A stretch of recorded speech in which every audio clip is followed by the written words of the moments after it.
नमस्कार मित्रांनो, उन्हाळ्यात फ्रीजमध्ये ठेवा वाटीभर मीठ. अनेकांना माहिती नाही त्याचे फायदे, कंपनीही नाही सांगत. जाणून घ्या. नमस्कार मित्रांनो, श्री स्वामी समर्थ. उन्हाळ्यात फ्रीजचा वापर मोठ्या प्रमाणात वाढतो. अशावेळी फ्रीजची काळजी कशी घ्यावी हे आपल्याला माहिती असायलाच हवे. आज आपण अशीच एक ट्रिक जाणून घेणार आहोत, ज्याचा तुम्हाला फ्रीज वापरताना खूप मोठा फायदा होईल. उन्हाळा सुरू झाला आहे. या काळात फ्रीजचा वापर प्रचंड प्रमाणात वाढतो, कारण फ्रीजमध्ये पाणी, शीतपेय आणि उन्हाळ्यामुळे खराब होणारे पदार्थ आपण यात ठेवतो.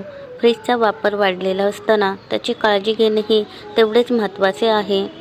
उन्हाळ्यामध्ये बाहेरील वातावरण हे उष्ण आणि कोरडं असलं तरी फ्रीजमध्ये ओलावा राहतो.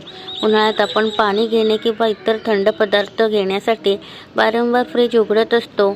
असे केल्याने फ्रीजमधील ओलावा वाढत जातो. फ्रीजमधील ओलावा वाढल्याने यातील भाज्या लवकर खराब होतात. यासोबतच फ्रीजमध्ये बॅक्टेरिया निर्माण होतात.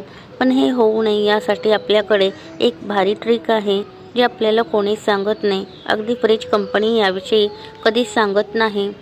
यासाठी एक काम करायचे, फ्रीजमध्ये फक्त 1 वाटी मीठ ठेवा, कारण मिठामध्ये ओलावा शोषून घेण्याचा गुण असतो. तुमच्या फ्रीजमध्ये तुम्ही 1 वाटी मीठ भरून ठेवले तर ते मीठ पूर्ण ओलावा शोषून घेईल. यामुळे फ्रीज आतून कोरडा राहील. यासोबतच तुम्ही फ्रीजमध्ये जेव्हा वेगवेगळ्या वस्तू ठेवाल तर त्यांचा वास मिळून एक विचित्र दुर्गंधी येते. आपण भाज्या, फळे, शिजवलेले अन्न किंवा डेअरी प्रोडक्ट्स दीर्घकाळ फ्रीजमध्ये ठेवले तर त्यातून गॅस निघतो. हा गॅस फ्रीजच्या आत पसरतो आणि हळूहळू दुर्गंधी येऊ लागते. मीठ हा वासही शोषून घेतो, ज्यामुळे फ्रीजमधून येणारी दुर्गंधी ही गायब होते.